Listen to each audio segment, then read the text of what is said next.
My name is Rachel Keller. The horizon was just a whisper of gold when I slipped through the gate, my boots sinking into the dew-kissed grass. The world felt hushed here, as if even the wind dared not interrupt the memories tangled between fence-post and fence-post. I paused at the edge of the pasture where Grandpa taught me to ride for the first time, how he let me clutch the reins until the horse sensed my fear and bolted in gentle circles, making me laugh until I thought my ribs would ache forever. That laughter is buried beneath years of being patient, reasonable, the one who waited in line. In the soft light, I could almost see him leaning against the barn door, the smile in his eyes more vivid than any photograph. He didn't ask me to wait my turn. He didn't compare my dreams to Jenna's, didn't remind me that life was a long game and sisterly sacrifice would someday prove my maturity. Here, on this land, I was never second fiddle. Here, my name sounded like promise, not apology. I traced my fingers along the rough wood of the fence, imagining the summer Grandpa let me paint messages in chalk across its planks. Be brave.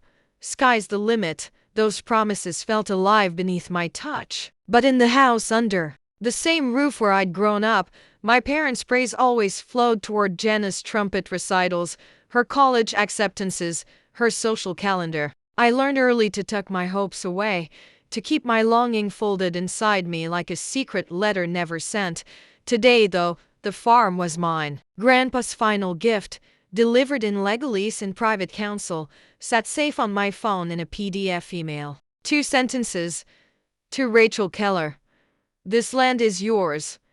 They felt like oxygen after years of being gaslit into believing I was unworthy. My heartbeat thudded loud enough to rattle windows. I stood there, inhaling the millions of blades of grass that Grandpa's life had nourished, thinking of the barn that smelled of straw and sunbeams, of all the afternoons he taught me how to coax carrots from the earth with nothing but patience and soft words. At that moment, before I crossed back toward the farmhouse, I let myself feel something I hadn't allowed in a long time.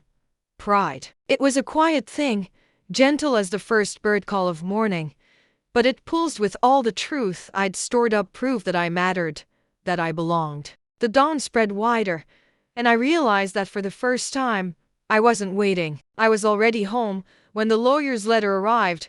The envelope felt heavier than any book I'd ever carried. Inside, the edges of the paper were crisp, the ink still fresh. Rachel Elizabeth Keller, heir to the estate known as Rosewood Fields. My heart stuttered at the formality of it, as though this single sentence could reshape every memory I'd ever stored away. I read it twice, no footnotes, no coda, just the clear declaration that this land, the one place I'd ever felt fully myself, belonged to me. A swell of joy rose in my chest, but it was tangled with a quiet dread. I remembered Grandpa's voice, low and steady, when he told me, "This place will always be yours, as long as you keep its stories alive." He met my eyes then as though he were gifting me something more important than property, an invitation to carry forward a legacy of care, persistence, and stubborn hope.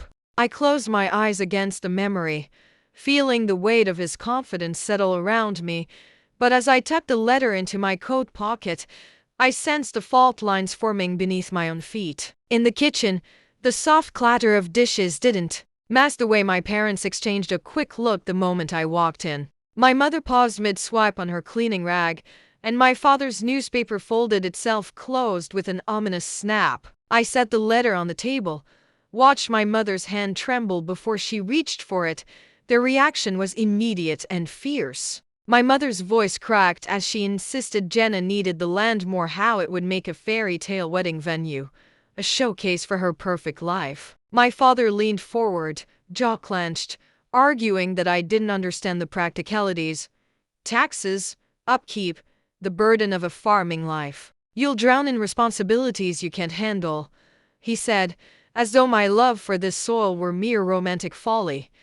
I felt something harden inside me. Every time they spoke of responsibility, I heard the echo of years spent absorbing their judgments and tucking away my own hopes. But here, in this moment, the promise of Grandpa's trust glowed brighter than their objections. I held their gazes steadily and said, "This land isn't just land to me. It's where I learned to belong, The quiet in the room grew thick, but I refused to look away. In that hush, I finally understood that inheriting Rosewood Fields wasn't merely the transfer of deeds and boundaries, it was the handing over of my grandfather's faith in me. And I would honor it, whatever it cost. The moment I said no, the air in the kitchen shifted like a sudden gale. My mother's hand hovered over the stack of plates she was drying, her smile disappearing as if it had never been there. My father folded his arms, eyes narrowing behind his glasses. They had come for a quiet conversation, they said, as if negotiations could ever be calm when everything I loved was on the table. I slid the deed across the polished wood, the letters Rosewood Fields reflecting in my mother's tears. She spoke first, voice trembling. "Rachel, you don't understand how much Jenna needs this. Her wedding, her career, everything she's built." Each word felt like a bullet, carving space between us. I closed my eyes against her sorrow, knowing it wasn't real grief but fear that the promise Grandpa made to me revealed some failure in them. My father leaned in then, urgency crackling in his tone. "This property isn't just sentimental. It's taxes, insurance, upkeep. You're unprepared." His tone wasn't gentle. It was a reprimand disguised as concern. I pictured the long afternoons I spent under Grandpa's tutelage learning the smell of freshly turned earth, the delicate way sunlight filtered through hayloft slats. That bond was as real to me as their judgments were to them. Yet here they were, willing to raise my world for a fairy tale wedding. When I spoke, my voice was softer than theirs but steadier. "This land is the only inheritance I've ever wanted. It's where I learned who I am." My father slammed his fist on the table, rattling salt and pepper shakers. The thunder in his chest didn't scare me. I'd felt worse dying me the day Grandpa took his last breath. "You're isolating yourself," he accused, choosing bitterness over family. His words stung, but they carried his own guilt, not mine. I thought of how my parents guarded every decision for Jenna, how I learned to shrink so their favorite child could grow. Now, I was standing tall in spite of them. My mother's face crumpled. She reached out, as if to touch my hand, but pulled back. I'm scared." Her admission floated between us, raw and unpolished. In that moment, I realized their anger was rooted in loss, losing control, losing the illusion of perfection. My quiet resolution did more damage to their pride than any harsh words could. I stood and gathered the deed, voice calm as dawn. "I know what I'm doing." They watched me leave the room, the distance between us widening like a silent chasm. All I could carry with me was the certainty that the storm had broken something and that whatever lay on the other side, I would walk through it on my own terms. I spent a morning crouched behind the hedge line, my breath fogging in the cool light as I adjusted the lens of the security camera. Each click of the mount felt like a promise to Grandpa, to myself, that I would not let this place slip from my grasp without a fight. I remembered the first time he showed me how the soil near the fence was richer, how he coaxed secrets from the earth by reading its color and texture. Now I studied the angles of shadow and light, running power lines through the grass, mapping each corner of the barnyard until I felt the same confidence he must have felt. Installing those cameras was an act of devotion, quiet rebellion against the distant voices in my head telling me to give up, to sign the deed away and return to the safety of being the good daughter. It was also a reckoning with memories I'd sealed away, like the afternoon Grandpa lifted me onto his shoulders to paint "I love you" on a plank with bright blue chalk. I'd always believed those words were meant only for me. Now I needed them to speak for themselves, caught on film, irrefutable. Each camera stood like a silent sentinel, its red light blinking a heartbeat that said, "I am here, and I am watching." In the afternoons, I traced my grandfather's paths through the orchard, inhaling the scent of apples and wild mint, reminding myself that the land's worth was more than market value. I pictured the roots beneath my feet, twisting through generations, anchoring me to something larger than a family's petty fights. With every bolt I tightened, I felt my resolve strengthening. The photographs I would take of the fields at sunset rose, of golden purple grasses bowed by a gentle breeze, would stand as evidence of what this place meant. Not just property but promise. By the time I finished, Sweat soaked my shirt and the sun was high in the sky. I stood back and surveyed the network of cameras framing the barn, the driveway, even the broken fence posts I'd been meaning to repair. My hands trembled, not from fear but from the weight of responsibility I finally embraced. I thought of my parents' angry voices, the sense of betrayal that had driven me here, and I whispered to the wind, "You can't burn what you can't touch." In that moment, I realized I had already won a battle before the first spark flew because I had claimed my place in these fields, laid my own lines in the dirt, and sworn to protect every blade of grass that belonged to me. I woke before sunrise, to the acrid tang of smoke riding the morning breeze, sharp as betrayal. My feet carried me toward the barn before my mind had time to argue, and I found its silhouette etched in flame against the pale sky. Heart hammering, I fumbled for my phone and watched, horror tightening my chest, as the barn I'd known since childhood was engulfed in a hungry blaze. I smelled the char and the heat as if Grandpa himself had been set alight, the scent of straw and pine shivering in the air. My first instinct was disbelief. How could someone do this? But then I remembered the cameras I'd installed, those silent witnesses I'd placed in corners and rafters. I ripped open the app, hands trembling so badly I almost dropped the phone. There it was, a grainy, flickering image of a tall figure, moving with deliberate slowness, gasoline can in hand, backlit by orange tongues of fire. I paused the clip, zoomed in, and recognized the broad shoulders, the familiar line of the neck. My father's face blurred in the low resolution, but every hesitation in his stance was a confession. Stomach lurching, I sank to the ground. The world narrowed to that one frame of betrayal, his betrayal. The father who'd taught me to ride, who'd bandaged my scraped knees, who'd sung me lullabies as a child, now reduced to an arsonist in pixelated evidence. I felt a sick surge of grief for the father I had lost long ago, murdered not by fire but by bitterness. The barn had been more than a building. It was the sanctuary where Grandpa's laughter echoed in the loft, where I learned to trust my own heartbeat against the world's.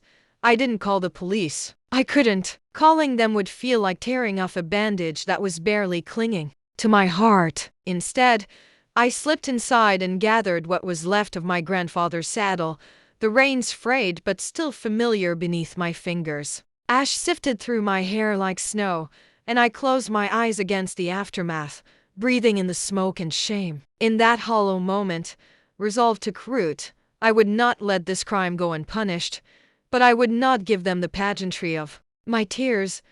I replayed the footage again, slower this time, memorizing the angle of his stance, the tilt of his head. It was proof, unarguable and merciless. My vision blurred as I pressed a video to my chest, feeling the heat of the barn's death beneath the screen. The world outside carried on, birds calling, the sun rising, but nothing felt the same. In the flame's glow, every dream Grandpa had seeded in me flickered perilously, but I felt the ember of something fierce burn in my own chest, a quiet vow that betrayal would not go unanswered, and that from these ashes I would rise stronger than before. Morning light filtered through the kitchen window, painting my mother's face in soft gold that belied the tension in her eyes. She sat across from me, fingers curled tightly around her teacup, voice low and urgent. "Rachel," she whispered, "please think about what you're doing. If Dad goes to court, it'll destroy him and us."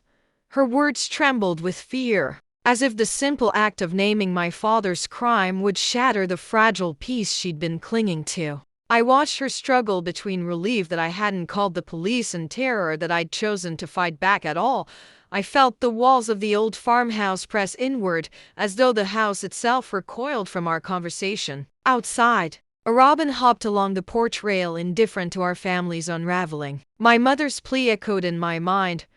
"We can fix this quietly."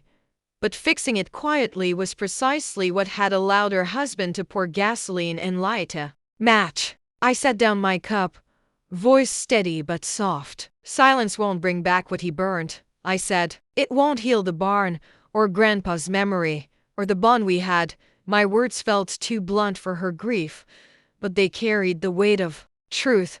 Later that day, I dialed Jenna's number from the fading porch light. My thumb hovered over call as my heart hammered against my ribs. When she answered, her laughter crackled through the line, bright and unaware. "Everything okay out there?" she asked. I closed my eyes and let her tone wash over me, tasting the innocence I knew she no longer deserved. "Actually, there's something you need to know," I began, watching the twilight deepen. And in that moment, our sisterhood, already frail, seemed to crack entirely. By evening, I stood in the charred shadow of the barn again, this time with the video saved on my phone. My father emerged from the house, shoulders heavy, eyes fixed on the scorched boards. I held out the phone, the grainy footage flickering in the dying light. Neither of us spoke for long. Then his voice came, rough and small. "Why won't you let me make it right?" I felt tears sting my eyes, but I forced them back. "Making it right isn't about apology," I said. "It's about taking responsibility." His shoulders sagged, and for a breath, I saw a flicker of the man who once carried me piggyback through these fields. But the moment passed, and he turned away, leaving me alone with the ghosts of our fractured loyalty. As darkness settled over Rosewood Fields, I realized that the bonds of blood were no protection against betrayal. Yet in that isolation, I felt a fierce spark of something I hadn't known was possible: resilience. The land, wounded but standing, mirrored my own resolve to keep going, even when the ones I loved most turned away. I spent the morning in Grandpa's study, the old leather chair creaking beneath me as I spread out every scrap of paper I could find: repair estimates, insurance quotes, field logs stamped with his careful handwriting. My lawyer sat opposite, her notebook open, pen poised like a surgeon's scalpel, ready to dissect each detail. The air smelled of must and old books, as though the room itself remembered every moment Grandpa had poured into Rosewood Fields. I felt his absence in the silence, but also his presence in the purposeful way my fingers traced each faded line. We went through the deed first, confirming every clause and boundary, the legal language that would secure my inheritance. It was clinical, almost detached, yet each word reminded me of the promise Grandpa made, that this land would remain mine. Then we turned to the footage, 30 seconds of grainy betrayal that still made my stomach twist. My lawyer captured the timestamp, made notes on chain of custody, and reminded me that video without context can be dismissed. That's when I decided to photograph the charred beams as evidence of the damage, to measure the depth of the fire's scars with the same precision Grandpa used to map the fields. I ventured back into the barnyard at dusk, camera in hand, and took dozens of shots: the blackened rafters, the warped hinges, the ash coating every surface. The wind stirred the loose straw, scattering it like paper in a storm. I collected fragments of melted plastic from the fuel can's latch, sealed them in evidence bags, and labeled each one with neat, careful handwriting. In doing so, I felt a strange calm. Assembling this puzzle of destruction was the only way I could reclaim control. Back at the study, we organized everything into exhibits. Exhibit A, the deed. Exhibit B, the video stills. Exhibit C, the fire damaged photographs. Exhibit D, the invoices for repairs. Exhibit E, witness statements from neighbors who heard the crackle of flames the night of the arson. Every piece felt like a brick in the fortress I was building around my claim. My lawyer looked up, her eyes softening. "You're ready," she said, and for the first time since Grandpa's funeral, I believed it. I left the office carrying a binder nearly as thick as Grandpa's field journal. Night had fallen, and I paused under the porch light, watching my breath puff in the cool air. My parents' angry faces flickered behind my closed eyelids, but they were muted now, voices drowned out by the certainty I had cultivated. The evidence wasn't just for a courtroom. It was a testament to my worth, my resilience. I closed the binder gently, the click of its latch echoing in the silence, and felt something shift inside me. I was no longer the girl who waited her turn. I was the heir of Rosewood Fields, a guardian armed with truth. And as I walked into the dark toward home, I carried not only papers and photographs, but a fierce conviction that justice could be sown, like seeds, and reap its own reckoning. The mahogany doors of the courthouse felt impossibly heavy as I stepped inside, my heart pounding against the steel-plated floor where justice would soon weigh my family's sins. Sunlight streamed through high windows, slicing the room into stripes of gold and shadow, and I wondered if Grandpa's steady gaze hovered somewhere among those beams, reminding me to stand firm. My lawyer guided me to the witness box, where polished wood gleamed under the harsh overhead lights. The gallery was half full with curious neighbors and a silent row of reporters, their pens poised like vultures. I swallowed the lump in my throat and gripped the railing, recalling every moment of preparation, the binding of evidence into neat exhibits, the countless times I practiced my testimony alone in the barn's empty loft. When the judge called the case, my parents sat in the front row, my mother's shoulders hunched, my father's jaw clenched so tight I could hear the creak. The prosecutor opened with calibrated precision,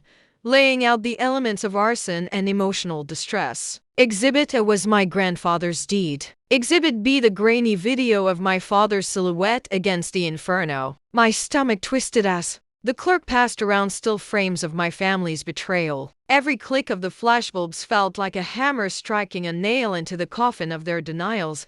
Then it was my turn. I rose and crossed a short distance to the stand, my boots muffled by thick carpeting. I cleared my throat, letting silence settle over the courtroom like a held breath. "My name is Rachel Keller," I began, voice low but unwavering. "This land was my grandfather's home and my sanctuary. He believed I was the one who would keep its stories alive."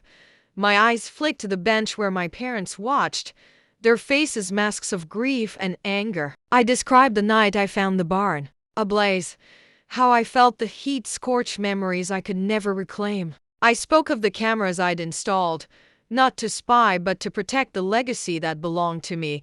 Every word carried the weight of stolen childhood afternoons and stolen trust. When I held up the photograph of the charred rafters, I saw my father flinch. When I detailed the repairs needed for the barn and the cost of my mother's tears, I felt my own tears threaten to break free. But I held them back, channeling that ache into clarity. "I do not wish to destroy my family," I said, voice trembling. "I only ask that they be held accountable for the darkness they chose over love."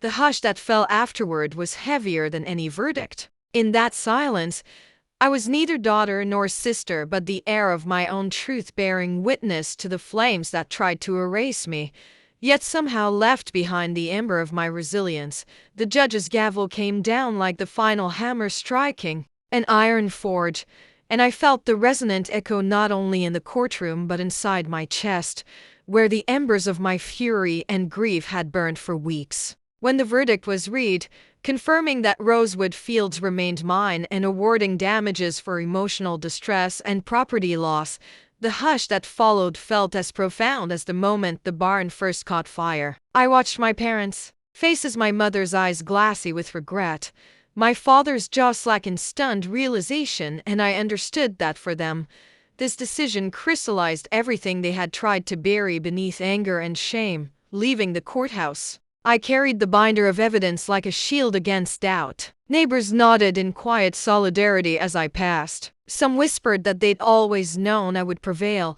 that Grandpa's spirit was alive in my resolve. The spring air was crisp, tangling with the faint scent of char still clinging to my jacket from too many visits to the burned barn. I realized then that this victory was not a claim of triumph over family, it was a reclamation of my own story, written in the blackened beams and recorded in the careful pages of legal testimony. At home, the field stretched out beneath an open sky, silent witnesses to the struggle we'd all endured. I walked the boundary lines at dusk, sunlight slanting through the apple trees, and placed a small wooden cross in the scorched foundation of the barn, inscribed with Grandpa's initials and the date of the fire. It was both a grave marker for what had been lost and a promise that from these ashes, something new could grow. I felt the weight of that promise settle around me, the responsibility to guard the land, to nurture its renewal, and to carry forward the legacy of kindness and perseverance Grandpa had entrusted to me. Inside the farmhouse, I paused by the living room window where my parents sat together for the first time since the trial, their faces drawn but quieter than I'd seen in months. My mother glanced up, the effort of apology flickering in her gaze, and my father's shoulders trembled as he reached for her hand. I did not move to join them. I stayed in the threshold, knowing that healing would take more than a court order. Yet as I watched them, I felt a cautious hope that accountability could open the way to reconciliation, even if the path would be uneven and slow. That night, under a vault of stars, I stood alone by the barn's ruins, hands pressed against my grandfather's saddle hanging from a post, and let the wind carry away the last of my fear. In the quiet, I spoke aloud the vows I'd made in court to protect this place, to honor the truth, to find strength in vulnerability. And in the vast stillness, I recognized a new kind of legacy unfolding. One did not defined by inheritance alone, but by the courage to face betrayal, to seek justice, and to plant hope where the flames had once raged. From the ashes, I rose, not as a victim of my family's betrayal, but as the steward of my own destiny. The first light of morning found me standing amid splintered beams and scorched earth, the skeleton of the barn reaching for the sky like a wounded scapegoat begging for mercy. My hands were stained with ash and sweat, but beneath the grime I felt something new stirring, an ember of hope kindled by stubborn love. I knelt in the foundation's hollow, where Grandpa's initials were once carved into a fresh board, and pressed my palm into the cold stone. "I'll rebuild you," I whispered, as if promising the land itself that its heart would beat again. Reconstruction began in quiet stages. Neighbors with hammers and nails arrived without fanfare, drawn by chance or loyalty, their offers of help as natural as spring rain. Together we salvaged what we could: fragments of the old siding, a handful of rusty bolts, Grandpa's saddle hanging like a talisman on a corner post. Each recovered piece felt sacred evidence that memory cannot be destroyed by fire. In the afternoons, I traced new lines in the dirt where fresh beams would stand, visualizing a barn reborn with stronger timbers and broader doorways wide enough for every chapter yet to come. Inside the farmhouse, my parents moved cautiously around each other, their voices softer, apologies slipping out like timid seedlings. I listened without judgment, letting their sorrow land beside my resolve. Jenna crept back into view, skirt hem stained with grass, eyes downcast yet curious. She stood at a respectful distance as I showed her how to square a beam or brace a joist, and for a moment I saw in her the little girl who used to chase me through the fields. Our sisterhood remained bruised, but in those shared labors it began to stitch itself anew. Week by week, the barn rose from its ashes. Sunlight draped over fresh wood, and the air carried the tang of pine and promise. I found myself laughing again at small things: dust motes dancing like fireflies, or the stubborn refusal of a nail to bend. Each victory was quiet but fierce. A beam lifted, a joist secured, a door swung open with a cheerful creak. In those moments, I felt Grandpa's voice echo in my bones. Keep its stories alive. And I realized renewal wasn't just rebuilding a structure. It was reclaiming the part of myself I once thought lost. On opening day, friends and family gathered under a sky pale with autumn light. We hoisted a lantern into the loft, a nod to the barn's original glow on starlit nights. When my parents handed me the first plate of lemonade, their eyes glistened with pride and regret, and Jenna slipped her arm through mine with a whisper, "Thank you." Standing there, sunlight filtering through the new rafters, I closed my eyes and breathed in the scent of fresh wood and fresh starts. In that moment, I understood the truest inheritance Grandpa gave me wasn't land or deed, but the courage to turn ashes into evidence, loss into love, and solitude into a home that belongs entirely to me.